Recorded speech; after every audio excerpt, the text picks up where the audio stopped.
Hello guys, ito yung prepare ko na ulam namin tanghalian. Talaba. Pinaboil ko ng tubig na mainit. So nag-kuan siya na, nag-open na siya. So ready na. So ito yung tahong na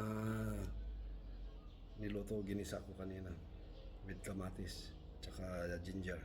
Plus meron nitong lato, seaweeds at may papaya. So yan na, ito pa may saging, boiled na saging. So kain tayo guys. See you on my next video.